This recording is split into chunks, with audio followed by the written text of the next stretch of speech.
Could everyone please have a seat as we prepare for our next presentation?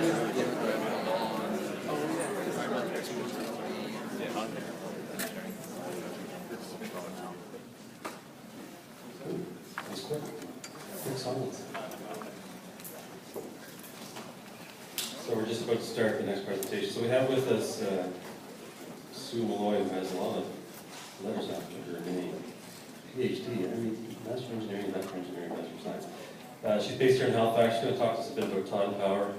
She's a consulting engineer, research, and adjunct professor at Ocean Engineering, specializing in marine renewable energy. So for the next 45 minutes, she's going to dazzle us with a presentation. So I'd like to welcome Sue and get her to start the presentation. Thanks.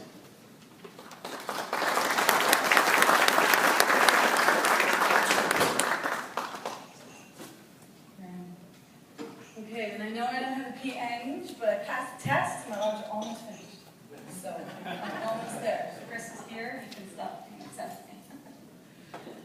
Okay, so I work right now, I'm a consulting engineer, and one of my jobs I've taken on 70% of my time. I'm the general manager of BlackRock Tidal Power. So I've got real insight now into what people are doing. This is a bit more of an overview, but I'm happy to take questions afterwards on any of these things. So get started. Okay, so water tides. I always like to start with a little basics because you just never know. Anybody want to shout out what causes tides? That's right. And we got an exciting thing happening on September 29th. Anybody know what it is? Really high tides. Highest tides in 18 years. 2:30 September 29th for the Bay of Fundy, as far as I know.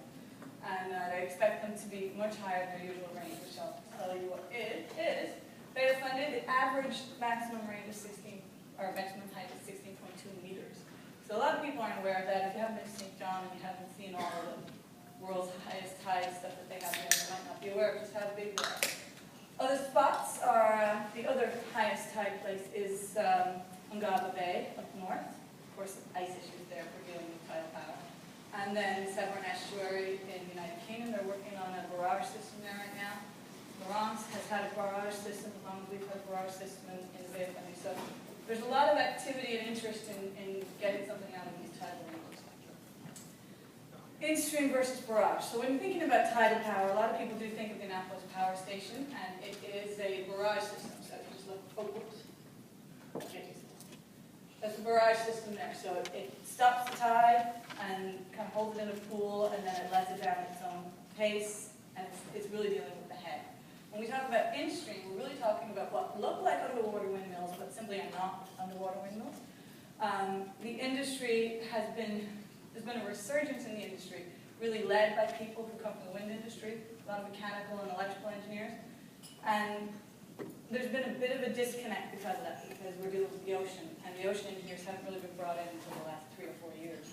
And so now the industry's kind of taken a big jump where people put these large devices in that cost an awful lot of money, and now it seems to be coming back to more of a model scale, small scale, medium scale, large scale, more of what we would see as traditional engineering in the ocean environment, probably for most fields, but because wind was so far ahead, people thought they could skip a few steps, but the ocean will not let you skip steps. So the different kinds of turbines we have inclined axis floating turbine. So there you can see it's floating, means you have to have some sort of a mooring system. You're talking about high flow regions, so the mooring system has to be pretty strong. We have the rigid mooring down on the ocean floor. That's very much like what open hydro has, if you've seen pictures of open hydro. The idea of that is out of sight, out of mind.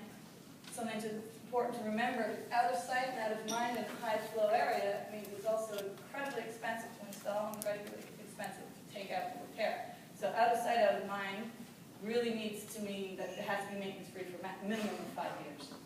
So that's a really big challenge. So it looks good, but the challenge, the engineering challenge is quite significant.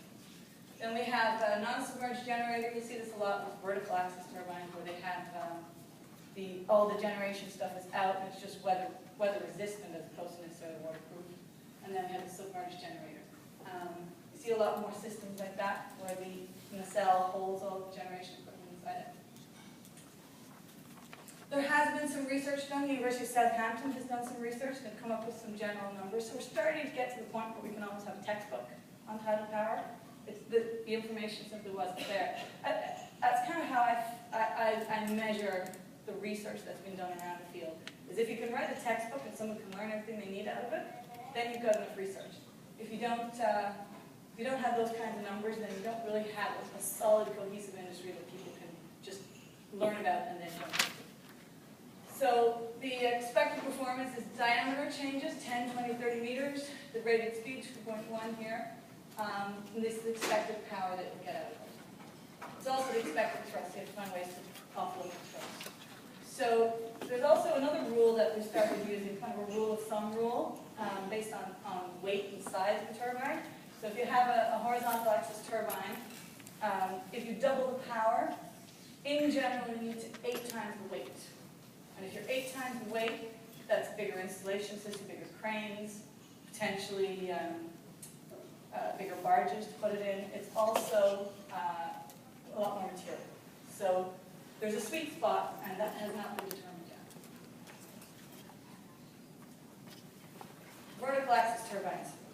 A lot of people say, why worry about these things? Because they're usually somewhere between 11 and 18% efficiency.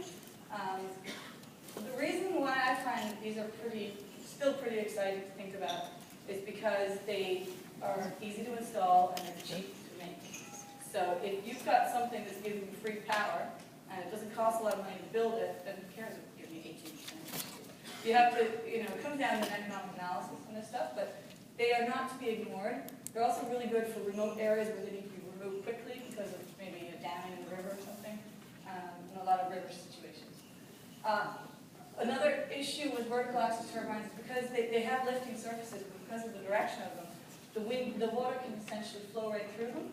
So you need to have a starting motor or a starting system. So often you'll find that people use the Savonius style as a small one on top of one of these ones, and it becomes like a self-starting.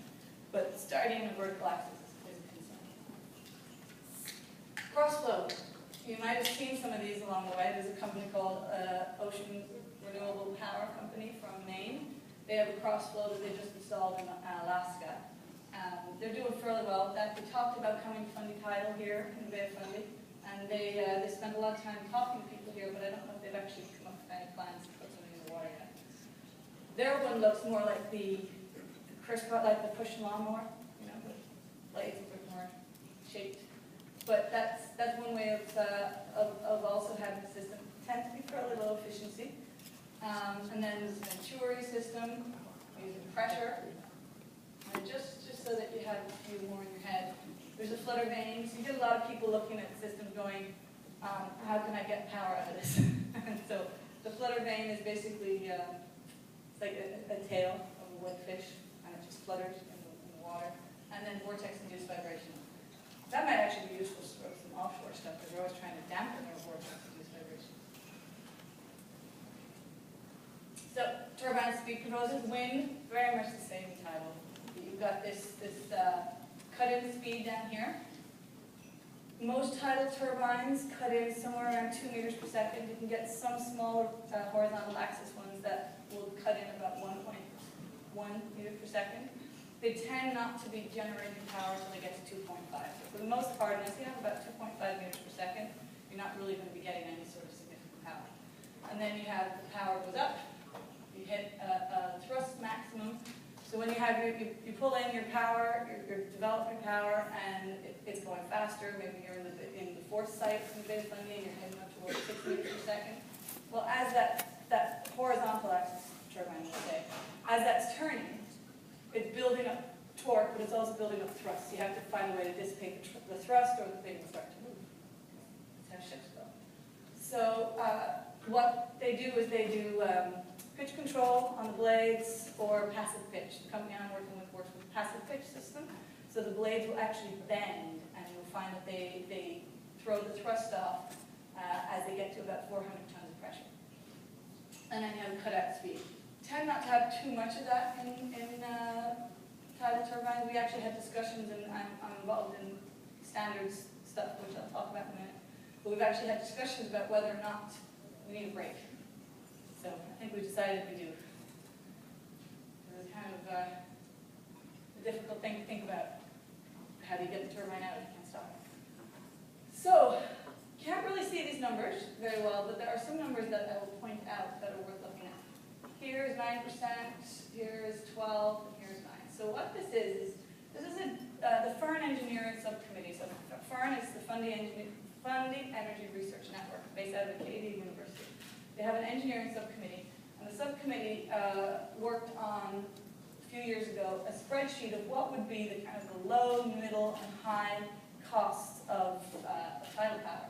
And we looked at things like the preliminary engineering, so site selection, resource assessment, and then we started looking at IP. So the IP is really buying the turbine, the licensing of the turbine generator costs, the cable power, the deployment, and environmental monitoring, all the other things that are involved, and maintenance came in there.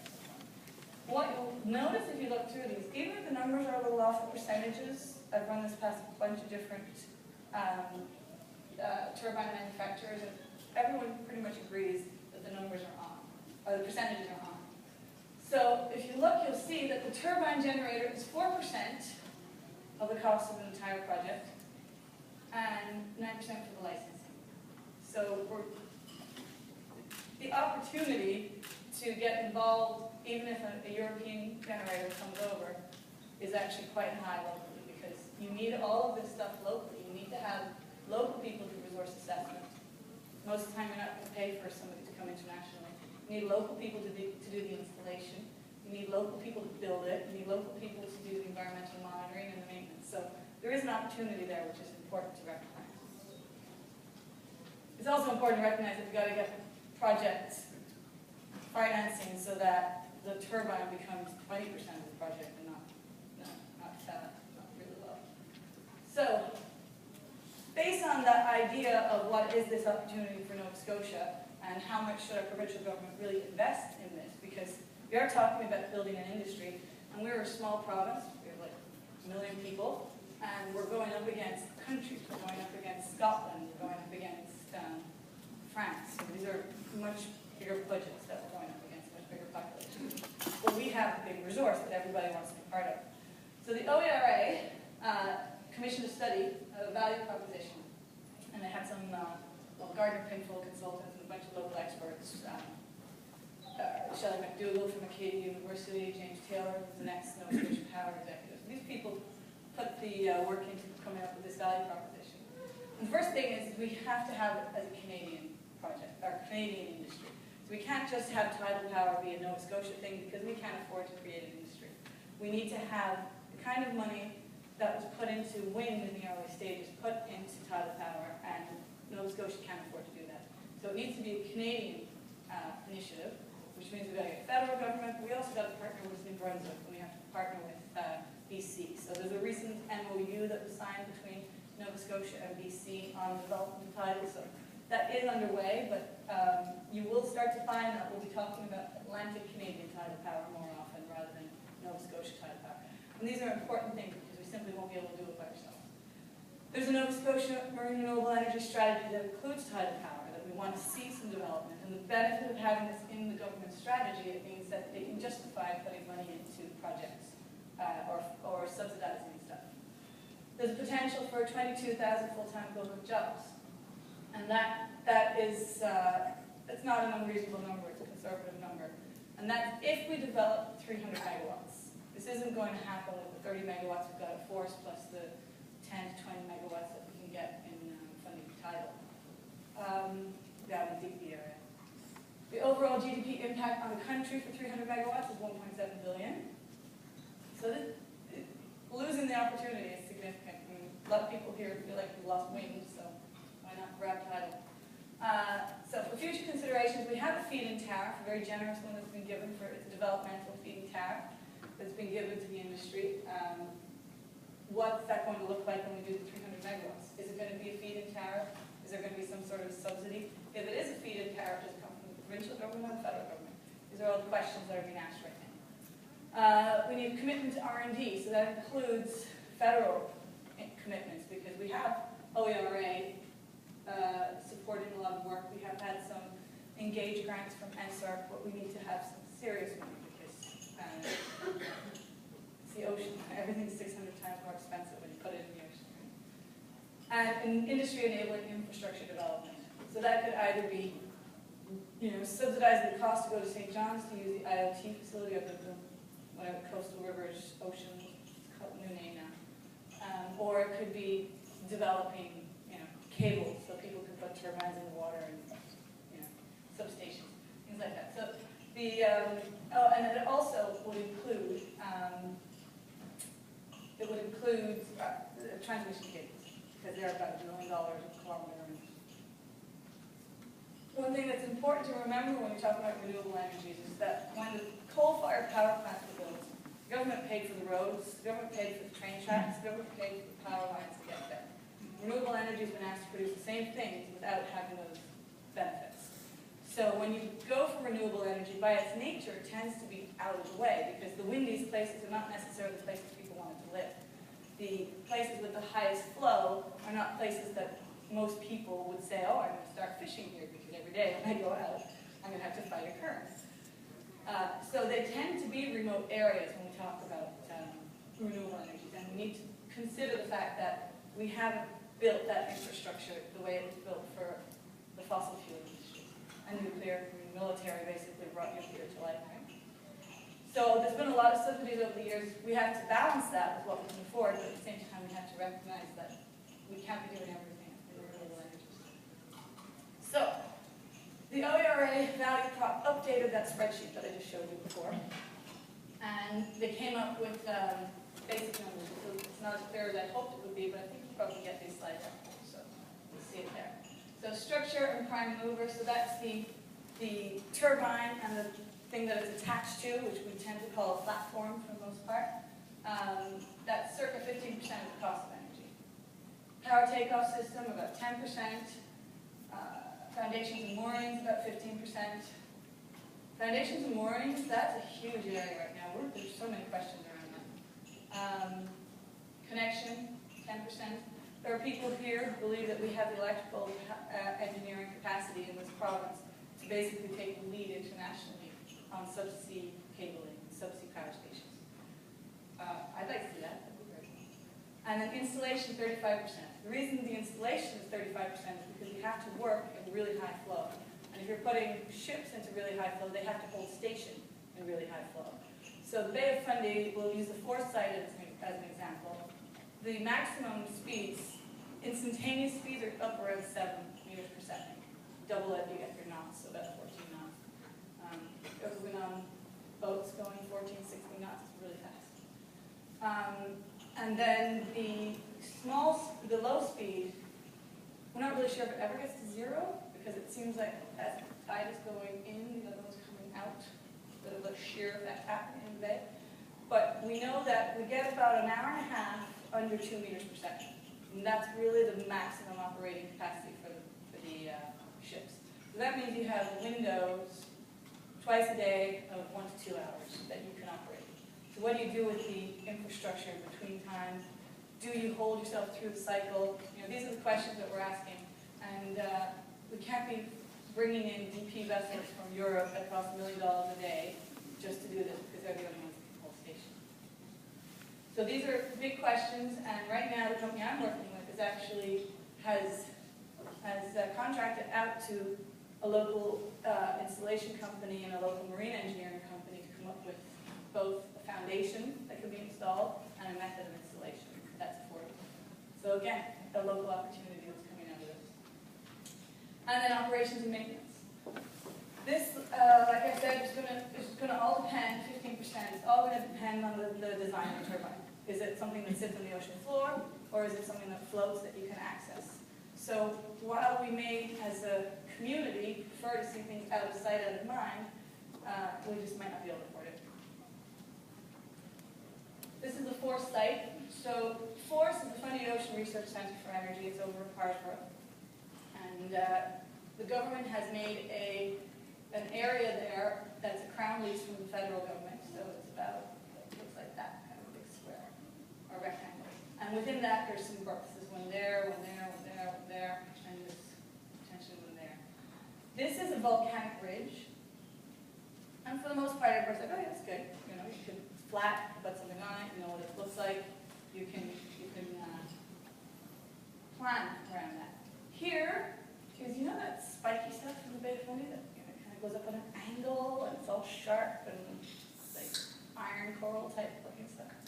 That's what that is. And in between it are cobbles and I work with a geologist, I'm not allowed to call them rocks, so it's gravel, cobbles, and boulders. They go from, I think, gravel, cobbles, boulders. There's a lot of cobbles and gravel. That's the way. A lot of cobbles and gravel down there. Go back. What's important here is a lot of people hear about big boulders that are going to go through and ruin everything, and that there are giant boulders rolling around in there. All the research that we've gotten so far has shown that there's a delicate coral above 30 centimeters. So if you go down the lowest you can get to with the rocks, and 30 centimeters above that is a delicate coral. All of them. So most of you can figure out there's probably not something rolling around in there and crushing the delicate coral, if that's what's there. There are gravel waves, that they do know that the gravel moves in these giant waves, so it actually kind of comes up just like a wave shape. When they were analyzing the data, they didn't know what they were looking at, and they took different resolutions and different ways of looking at it, and then put it in a time sequence, and realized it actually moves just like the beach waves, the big giant gravel waves. So that's an interesting one. But again, we're talking under a meter in height, so as long as your foundation's above a meter, you're probably fine. There are going to be issues with trees going through there that fall down off of the local area through to erosion, and then potentially ice issues, but they're all things that we're all trying to mitigate and manage. Regarding fish, if you go to the Force site right now, they have right along here, they have a sensor platform. It's a cable to the visitor center, and you can actually watch and see. There's some little fish around there. One thing we discovered early on, which everyone's really happy about, is that most of the lobsters in this area have broken noses. And it's from all the rocks going around. So we're really glad we figured that out before the turbines went in, because that would have caused some sort of, well, we've been on all Nova Scotia for sure. And so the fish species, for the most part, we're not seeing a lot down there. We are working on research, and Blackrock Tidal Power, Cape Sharp, and a few other, and Alhazi Engineering, myself through my adjunct status there, and a few others. We're working on putting together projects that will actually look at the interaction of fish with turbines. And we have a bunch of different fish we're looking at. We're also going to look at crustaceans and see if they're interested. And that's part of the projects that are out there right now. These are all demonstration projects, so they have to also demonstrate that the turbines don't interact negatively with the environment. That's part of the mandate, it's part of the interest, and it's what everybody wants to see, because this is renewable energy. It's not necessarily we want to go and create damage in the environment. So part of that is to just have cameras on turbines that go down, have passive acoustic monitoring systems so you can get sound. Are the porpoises coming by? Are they attracted and interested in the turbines, or do they just want to stay away? So these are the sort of questions that we're looking at from an environmental perspective. So big challenges, mooring. I think that one's self-explanatory when you understand the flow. You want something to stay put, you want it to be easy to install, and you want it to be able to de-install. Foundations, what should the foundations look like? Are they just going to be big cement blocks? Are they going to be more interesting than that? Are there foundations that we can develop that could become artificial reefs over time, or does everything have to be de-installed? So these are the questions that we have to look at. Installation, can you install something quickly? There's a turbine in Scotland where they can install in 20 minutes and deinstall it in 4. And that's because they ballast it. They essentially float it up to the surface, and then they ballast it and send it down to a pin, which is a fabulous idea. But they had to put a pin in, and each pin is in the range of $4 to $6 million just to install a pin. Now, once you install one pin, you can install multiple pins for much less money, because the mobilization of the equipment is the most expensive part of that job. However, we're not sure, does the pin last 6 months? Does it last 2 years? Does it last 15 years? So again, these are questions that we're asking. Subsea power systems. When we have one turbine in, we have cables at force. We have 4 large cables, each one capable of taking 16 megawatts of power. That's great. So what happens when we reach this 300 megawatts? What are we going to do there? Are we going to have one cable per turbine, or are we going to have a spider web? So that's the electrical engineers that picture all that in their heads. And we have to figure out how do we do that under the ocean. And then maintenance, right? When companies who put their turbines on the ocean floor get to the point where they have long-term maintenance strategies that work, it's going to be phenomenal, but that's not going to happen right away. Offshore wind in Europe, they wanted to have a 2-year maintenance strategy, and they're out every 3 to 4 months. So it's ambitious, but it's not going to happen right off the bat. So routes to solving these challenges. University and college partnerships. So we've already seen some of that happening. Universities and colleges are great places to use to have the intersection of all the issues. So you can do some engineering, and you can look at how that engineering interacts with the environment, and you can add in some environmental monitoring equipment. And so they're really great places to do small-scale integration of technologies. They're also really great places to train our future engineers in this area. We don't have very many people that are actually capable of jumping into projects. And that's what happens with a lot of these projects is they go along with 3 or 4 or 5 core people that are building and working and learning. And most of these companies can't really afford to be throwing a lot more people at these projects, but then they get to a point where they need people, and they bring them in on a consulting basis, or they might bring them on a short-term contract, which could lead to something longer term, but you want to bring in people who know what they're doing, right? Because you don't have the time and the money to train them up. And it's just the nature of a startup type feel to this industry, so it's difficult to have people with experience when there's no opportunities to get the experience. So university and college partnerships really help with that. We have international funding programs. Horizon 2020 is a big funding program in Europe. So every 5 years they have a strategic plan of things that they want to accomplish. They set a certain amount of funding to it that can be used to accomplish these goals. One of the things that they've added to the Horizon 2020 is that Canadian companies, in collaboration with European companies and the universities and colleges, can access the funding. So Canadians can be part of Horizon 2020 projects. So the BlackRock Tidal Power, the company I'm working with, is part of a company project with some European university people, and also with the German company that developed the turbine that we're using. We're also involved in OERA Innovate UK project with companies from BC. So Rockland Scientific at BC is looking at turbulence and monitoring turbulence in tidal environments. We're supplying the location at force, and there's a company, or there's Flowway, which is a testing institute in Scotland, and they're providing expertise at the model scale level. So there'll be a big project there. It's a $500,000 project, and it's going to be eventually happening here. So that's a real benefit to the industry to show that we're working across the country and internationally. There's contracts to innovative Nova Scotia teams, so that would be in the form of NovaCore type work. There's been talk in the NovaCore of making competitions around developing technology. And then also the companies themselves are starting to work with companies to help them offset developmental costs and develop technology for this industry. There's been a big call to industry in the ocean sector to come up with technology that will help us monitor the speed. Like if we put an ADCP, an acoustic Doppler current profiler, into the ocean, figure out how fast the water's going, you have to keep it there, and you have to be able to get it back afterwards. So those are big technical challenges, and why would a company invest time and money in that unless it saw some sort of value in other sectors? So those are the sort of things that we are working with companies to help them develop. And then collaboration with developers. So a good example of that is the two companies that are really doing something at force right now are Tidal and Open Hydro. And Open Hydro will build a very large, expensive barge that they're going to use for their installation because they plan to use that at other installation locations around the world and in the Bay of Fundy when we expand to a larger amount of megawatts available. So we're looking at ways to use our barge.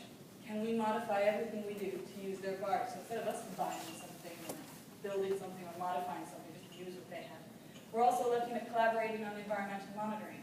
If it turns out that we need to do 6 months of a certain kind of monitoring, well maybe we can each do 6 months, share the same equipment, share the data, and get a bigger picture from it. So those are the sort of collaborations that are actually happening right now. And then ICE. I just wanted to give you an example of this. We had a conference last year, and we had a local guy from Memorial University of Newfoundland who's doing a lot of ICE work. And it's just to show you that this is another area where we really should be able to lead the world on this. How ICE interacts. So Rocky Taylor from mine is looking at design issues for offshore wind turbines in seasonal ice conditions. That technology can be applied to tidal power, and it's important. They have research history at Secor, and they're looking to do safe operation, and they explain how the different ice impacts it. You've got 1 year ice, you've got 2 year ice. Oh no, we have too much 2 year ice anymore. And then you've got packed ice, and you've got sea ice that's back there. So those are the kinds of benefits that can come from our region that we don't tend to see in other places. Companies that are involved so far. So All's Water Engineering in Bedford, they have had a lot to do with us, and I think they've talked to other tidal power companies as well. Lenkeek, they've done a lot of work. They've built some barge. I think they did the main design barge for the first open hydro installation, but they're involved with the design and building of All's Water work. Modeling, DSA, Dynamic Systems Analysis, they're a local modeling company, and they have done an awful lot of work for just about everybody in the tidal industry. And so what they tend to model is the cable, well, they did the force cable modeling. So they modeled that we take the ships out, you've got these big long cables, what's the bending radius, how's the flow in the water going to impact how those cables will be installed. RG McIsaac, they are the guys who installed the cables in the Bay of Fundy. So they showed that you can work in the Bay of Fundy, and you can bring cables, and you can take time to do it. It took a few days, but they found a way to do it. Irving, they're partnered with a lot of groups, Atlantis, who they're not planning in the very near future to install, but they're partnered with Irving, and then also Open Hydro, so they'll be installed in there. Then we have monitoring and surveying acoustics, which is now geospectrum. Seaforth, they've done most of the resource modeling, or resource characterization, so they go out with the ADCPs, sort of off the side of the ship to figure out how to get them back. Oceans has done a lot of analysis. Strum and Moog have done an awful lot of the engineering. Strum did the engineering. Strum, just realized there's more than one Strum. So Strum Electrical Engineering did the substation at the Force site, and there's going to be an expansion there, and they're doing that too, I believe. And then construction, if you know anything about following any of this, you know that Aecon got a big construction project in Picton for the open hydro. Blackbird Tidal Power will be sending bids out for construction in the next month to try and get some good prices. So if you're interested, good prices on it. Steel is a big problem. It's quite expensive. So risk mitigation through standard and certification. 13? Okay, 13. So certification. I'm one of those rare people who gets really excited by certification standards. I've been doing it for a long time, and I realized that I tend to gravitate towards it more than I initially realized when I started with IEC. So the IEC is the International Electrotechnical Commission. That is essentially ISO standards for electrotechnical equipment. So hydropower, wind power, solar power, all the renewable energies, and they have a bunch of others as well. A lot of people have questioned why the standards come in now, because traditionally standards come after things have been out in industry for a while, and then you kind of see which one filters to the top, and that's the one we should have standards around. What's important to realize is standards don't come just, 6 months, we all going to look at stuff, we're going to read, this is the standard, off it goes. The way the standards work is there's 1 to 2 years of developing what that standard should be. The people who develop the standard are often academics, because they can get there, but they're also certification industries like Lloyd's Register, DNV, Bureau Veritas, and there's always representation from utilities and from developers. So in ours, we have a real broad spectrum of people who are available to be part of the standards development. So all those people fight to get their ideas into the standard. And then after about and each standard, each stage of the standard development gets sent back to the countries, and then that country committee, which can ask for experts in the field to give comments on it. Those countries will give comments on the standard, things will be modified to accommodate those comments. Then they have a draft technical standard gets produced, usually about 2 years after the process starts. Then that draft technical standard is sent out to industry to use and give feedback on. And that can be 3 or 4 years of that before it actually gets put in place. So it does make sense to start trying to standardize this industry early so that we have plugs that people can use. Why do we have to go invent new ones, right? We have standard cabling that is available. You just start convincing people that, you need to use cables that are safe in the ocean, that have this kind of armor, that, these are the sort of things that we're talking about. I'll go through the types of things we've discussed. But most of it really comes down to new developers being able to look to these standards and go, I need to hit all of these boxes, or this is not going to be insured. The purpose of standards and certification is so that you can be insured. We need to have an ability to compare each device against each other. So for DNV, they're involved. They want as much as possible into those standards to make it as difficult as possible for you to get. I don't want it to be difficult. They want it to be. They want to have as much in there as possible because they're trying to minimize their risk, right? They're certifying that this is okay. If something happens that they said wouldn't happen, the insurance company goes after DNV. However, we have people who are developers and they fight that, right? So, one example, I've been on the design committee, and one of the certification agencies came out and said they wanted to have safety factors for model testing in really high ranges. And it was like, if you do that, no one's ever going to be able to put out a model scale deployment and afford to do that because you can't have those sort of safety factors. It'll quash the industry.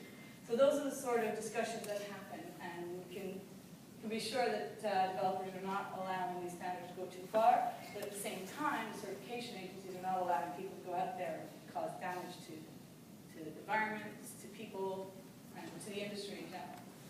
The Canadian Standards Organization is intimately involved in the stuff that we're doing. Our committee is called TC114, so if you hear people throwing out numbers, that's our number. It just means Technical Committee 114, and then we're the 62600-300. There's lots of numbers. So our 62600-2 is design. So these are project teams. We have design, then you have assessment of mooring systems, guidelines for the design of OTEC systems, so that's ocean thermal energy conversion, the ones that go out and like geothermal, but it's out in the ocean. Electric power quality, marine energy, start with acoustics, wave energy, I can read it better. Tidal energy resource assessment. A lot of it really becomes a how-to, which is pretty beneficial for the industry. And then we also have some river ones. I'm on the design one. I represent Canada on the design as well as Mo El-Hawari, which a lot of people here have met over the years, going through Dalhousie. And Gloria Bouya, who's over in Vancouver. And then I'm also the chair for the international chair, but I'm representing Canada on the river turbine power performance. So we're the types of things that we're talking about when we do it. I'll get into it in a second. I've got a thing here, but we're looking at how can somebody who's purchasing a river turbine be sure that the power they've been told they're going to get is the power they're going to get. That's basically what our standard is about. So the design document, the kind of things we're looking at, load effects, materials, mooring foundation, life cycle consideration, corrosion. So a lot of it is sort of what FMEA systems are working, what loads, levels that you're looking at. And Anybody who's done any sort of risk analysis would be more familiar with this. And then we have river. So river is different to tidal, much smaller kilowatts. It's unidirectional, right? It's not coming and going. It's seasonal, so you have to design for seasonal changes. Different water density, you need dynamic control systems, and they're usually standalone, whereas tidal are often grid connected. So it means we're dealing with slightly different stuff when we're talking about rivers. So the types of things that we're looking at is renewable, we call it REC. The MEC is marine energy converter, REC is river energy converter. So we're looking at test site constraints. So if you're putting a turbine, when we're talking about proving your performance, you're doing it in a river environment in situ. We want to know that it really works, not just a lab test, but it has to actually work on location. When you're doing that, on location, most rivers have very small ranges in the flow. It's not like a tidal where it slowly increases and then it slowly decreases, so you can get all the different speeds and what the power will be at those speeds. So you're probably talking maybe between, say, 2 to 2.4 meters per second, that's the maximum range you have. So, but you have to have a full power curve if you're convincing people they should buy a turbine and put it in their location. So one of the things that we're talking about is how can you get those other points on your power curve? And some of it will be test site stuff, maybe you can put it in a tidal site. Some of it will be lab, and there's a way to combine that data. So those are the sort of questions that we're looking at right now. And then how do you measure it? How do you calibrate the instruments? We had a recent conference here in Nova Scotia last year. The International Conference on Ocean Energy is a fairly big event, probably the biggest in the industry. And we had a large audience here. The sessions were very popular. The 4 sessions were of interest to a large part of the international community. And one thing that somebody said there that I also noticed is that we're starting to see more expensive suits in the room. So the money people are starting to take interest in this. The investment. There's risk-averse capital in the market. So that's the sort of stuff that we're hearing, and we're finding as well. Developers are interested. They want to get in. Wind people want to get into it, but they're risk-averse. They want to have the kinds of guarantees that they would get, and warranties that they would get with wind developers. But wind is 30 years old. It's not there yet. So we can't offer a lot of the guarantees. So the situation we're in tidal is there is money, and there are people interested, but getting them to put the money into these projects with high risk is challenging. It just really works out to play a role. So even with the feed-in tariff, how do you get that upfront money? Right? These are big questions for us.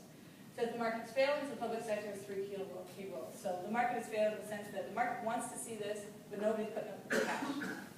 So we have to define the prize through patents, ensure the infrastructure, have science parks, boards, harbors, grid, and share the risk, so co-investment funds. So these are the recommendations coming from the British think tanks to the British government. And what sets us apart? I'm going really fast now. We have wave, we have river, and we have tidal. So that's why we are in a really great place for all this marine energy in Nova Scotia. I'll skip that one, but it's in the slides if you get the slides. Just the kinds of things that we have here in Nova Scotia. We've got the conference which just ended, however, there's still some open in funny tidal. And the developmental fit, which is what all the groups at Force are doing. These are the turbines that have been approved for Force. So this is the open hydro system. This is Blackrock Tidal Power. This is Atlantis. And this is Blue Water. So it's a floating system with 2 turbines. You can see we haven't reached convergence. We don't know what a tidal turbine looks like just yet. DP Energy was promised a site by the Minister for Energy during the ICOE conference, and that's in the process of being finalized. They're working with a company called Andritz Hammerfest. It's a fairly big company in Europe, so some of you might have heard of them. And DP are coming over to be the 5th developer at Force. Future Nova Scotia, this is the last thing I'll say, is MREAs. So what Nova Scotia has decided to do is develop marine renewable energy areas. So that means that they're going to take a bunch of spots around the Bay of Fundy, put a box around them, and put circles in them. The box is the marine renewable energy area, the circles are the licenses. So once they have defined that around the Bay of Fundy, which they're in the process of doing, then they will issue licenses for all of the different circles.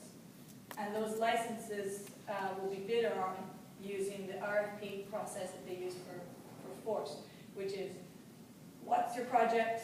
Where's your money coming from? How does this benefit Nova Scotia? What's your environmental monitoring plan? How do you plan to engage with local communities? And there's force, well, so the Bay of Fundy, so they're looking, Digby's down here, so we've got a few sites here in existence already, we've got the fourth site, they're looking all up and down. And then current work. All right, there's lots there. But that's our turbine. Do we have time for any questions? No? Unless there's someone who's pressing with a question, they can pop up and use one of those mics maybe, or yell out loud. Today in Nova Scotia, for example, in the show last being generated part-time. There are no operating tidal power, in-stream tidal power systems in the Bay of Fundy at this point. And that often people will misunderstand that. So we have Annapolis, everyone knows about Annapolis, but there are no turbines in operation at this point. The Open Hydro one went in 2009. Everybody read the news about how the blades broke off within 7 days, and it lasted a month. Well, it lasted a year. The reason the blades broke off is because they put it higher up than the original plan was, and they weren't necessarily designed for the higher forces at that level. So blew out because the forces were too high. Not because the forces were too high in the Bay of Fundy, but because it wasn't designed for the forces that it saw. So it's an engineering design issue. They've done the resource assessment in that location. They were concerned. They were going to put it on the cobbles. There was concern about liquefaction if there was mud under the cobbles, so they wanted to put it on the ridge. The ridge is 11 meters higher. They looked at some data, and it didn't prove to be the data that they thought it was, and so it blew out. They know what the data is now. That won't happen. And we know what the data is because we spent a lot of money and a lot of time looking at that data. So that's what happened with the Open Hydro system in 2009. One thing that's important to know is that when they got it back, it was exactly where they left it, which is an accomplishment, and there was no biofouling on it, which is also really fascinating. So there's some really interesting learnings that they got from that first time, and they also learned how to install and deinstall. So these are important things that they learned. They need to deinstall because they're going to take an extra to repair it on a regular basis. So nothing has gone in since then. They're planning to go in this fall or early spring, and fingers crossed it works.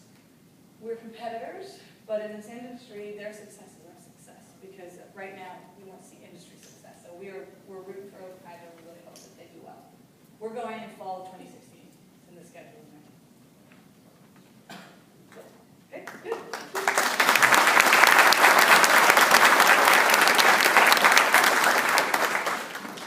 Thank you, Sue. That was a great presentation. See, there's lots of potential in this tidal energy, so hopefully it'll take on. A little token of appreciation, donation to the Maine Best Sexton Memorial Scholarship Fund in Maine. Thank you for your presentation. I'm sure our next presenter is here. Dr. Dean, there he is. Perfect. Okay. And I think, has everyone transitioned for those leaving in the room so you can know? We have a 15-minute break now. Okay, break now.